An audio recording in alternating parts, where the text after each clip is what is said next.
सबको नमस्कार। बच्चों, कल हम लोगों ने पिछले वीडियो में हमने मैकाले का विवरण पत्र, जो अंग्रेजी का प्रख्यात विद्वान था, उसके विवरण पत्र के बारे में पढ़ा। क्या क्या मुख्य बातें थी जिसमें साहित्य शब्द की व्याख्या, भारतीय विद्वान की व्याख्या, धनराशि के व्यय कैसा हो, शिक्षा का माध्यम क्या हो, अंग्रेजी का पक्ष, फिर उसके प्रभाव क्या क्या हुए, बाद में अंग्रेजी शिक्षा ही नौकरी का आधार मान लिया गया था। ये सब चीज़ों के बारे में पढ़ा। अब हमने कल एक चीज़ मैंने कहा था कि मैकाले, निस्यंदन और बेंटिंग प्रस्ताव तीनों एक दूसरे से इंटरट्यून हैं, जुड़े हुए हैं। तो आज हम लोग बात करते हैं अधोगामी निस्यंदन सिद्धांत, डाउनवर्ड फिल्ट्रेशन थ्योरी। ये क्या है? देखिए, इनका मानना था, मैकाले का कहना था कि हम शिक्षा सीधे उच्च वर्ग को देंगे और उच्च वर्ग को से शिक्षा धीरे धीरे निम्न वर्ग तक चली जाएगी। देखिए, छननी का सिद्धांत, या फिर हम इसकी जब हम छनन जिसको बोलते हैं, निस्यंदन मीन्स होता है छनन। अगर हम इसकी सीधे इस पे बात करें, इसके शाब्दिक अर्थ पे, तो जैसे कि हम चाय या कोई चीज़ ऊपर गिराते हैं, वो धीरे धीरे छन के नीचे आता है, वही है निस्यंदन का सिद्धांत। तो उनका कहना था कि उच्च वर्ग को हम शिक्षा देंगे और धीरे धीरे वो निम्न वर्ग तक आती है, निम्न वर्ग तक चला आएगा। इसमें देखा उनका मुख्य ये था कि यहाँ पे वर्ग संघर्ष तैयार कर देना और पिछड़ा, अनपढ़ और जो नीचे वाले जो हैं, जो अनपढ़ और नीचे वाले जनता हैं, उनकी उपेक्षा करना। सबसे मुख्य कारण यही था मैकाले निस्यंदन सिद्धांत का। ठीक है, इसका आपने स्क्रीनशॉट तो आप लोग ले लिए होंगे। अब आगे बढ़ते हैं, क्या है था और भी देख लेते हैं। शाब्दिक में हम पाते हैं कि निस्यंदन का आशय छनाई से है, जिसमें द्रव्य छन कर नीचे की ओर जाना होता है, किंतु शिक्षा में इसका अर्थ होता है समाज के उच्च वर्ग को शिक्षित कर देने में शिक्षा का प्रकाश निश्चित रूप से सर्वसाधारण नीचे की ओर पहुंच जाएगा। इस समाज में व्यवहार, विश्वास, संस्कृति, सभ्यता, मूल्य, रीति रिवाज, शिक्षा और अन्य सामाजिक गतिविधियां उच्च वर्ग से निम्न वर्ग की ओर आना ही शिक्षा में निस्यंदन सिद्धांत के नाम से जाना जाता है। समझ में आ गया होगा? नहीं समझ में आया होगा तो हमसे आप संपर्क कर सकते हैं, पूछ सकते हैं, ये सर ये कैसे हुआ। आगे हम देखते हैं कि ब्रिटिश शासकों ने इस सिद्धांत का प्रयोग भारत में अपनी ईसाई धर्म, अंग्रेजी भाषा व साहित्य, पाश्चात्य संस्कृति और विज्ञान की शिक्षा आदि के प्रचार और प्रसार के लिए किया गया था। मुख्यतः जो इनके निस्यंदन सिद्धांत का जो मेन मोटो था, मेन उद्देश्य था, ये क्या था? ईसाई धर्म का प्रचार, अंग्रेजी भाषा साहित्य होना चाहिए, पाश्चात्य संस्कृति और विज्ञान शिक्षा, हाँ, उन्हीं का प्रचार प्रसार ही करना निस्यंदन का सिद्धांत का।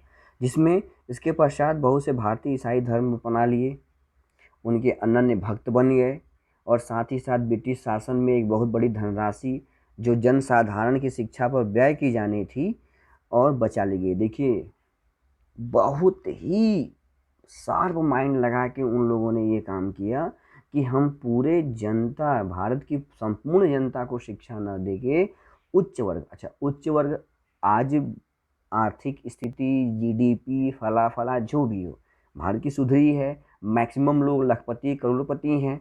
उस समय तो नहीं थे, जनता उतनी तो अमीर थी नहीं, बिरले ही लोग उच्च वर्ग के, एलाइट वर्ग के धनाढ्य लोग होते थे। तो हम उनको शिक्षा दे देंगे, जिससे दो फायदा होगा, उच्च वर्ग के लोग, धनाढ्य लोग, एलाइट वर्ग खुश रहेंगे, और जो निम्न वर्ग की जनसंख्या है, जो अधिकाधिक है, उन पे हम शिक्षा में खर्च नहीं करेंगे, पैसा इधर बचेगा और उधर वो उच्च वर्ग खुश रहेगा।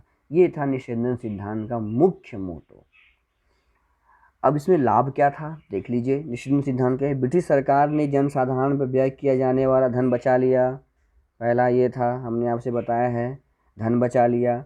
अंग्रेजों के ने अपने इशारे पर चलने वाले भारतीय क्लब तैयार कर दिए। अंग्रेजी भाषा और साहित्य का प्रसार तीव्र गति से होने लगा। अंग्रेजी भाषा का भारत में प्रभुत्व स्थापित हो गया।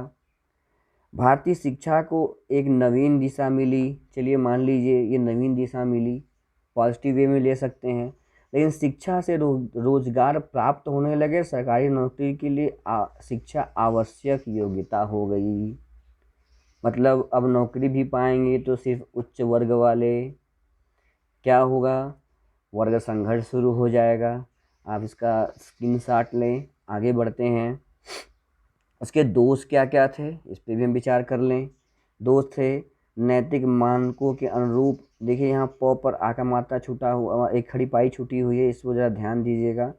शिक्षा व्यवस्था के कई दोष विद्यमान थे। यह शिक्षा अमनोवैज्ञानिक थी, मतलब थोप देना। मनोवैज्ञानिक यहाँ बालकों और या शिक्षा प्राप्त शिक्षार्थी के मनोदशा का ज्ञान रखना था, लेकिन यहाँ ध्यान नहीं रखा गया, न ज्ञान किया गया, सीधे बस थोप दिया गया। शिक्षा को रोजगार के लिए बना दिया गया, शिक्षा ज्ञान के लिए नहीं, रोजगार के लिए। ठीक, जो शिक्षित होगा वही नौकरी पाएगा। भारतीयों को अंग्रेज बनने के लिए सक्रिय कर देना। देखा ना आपने पिछले वाले स्लाइड में, आपने मैं देखा था कि अंग्रेजी क्लर्क तैयार करना था, तो सक्रिय योगदान देना।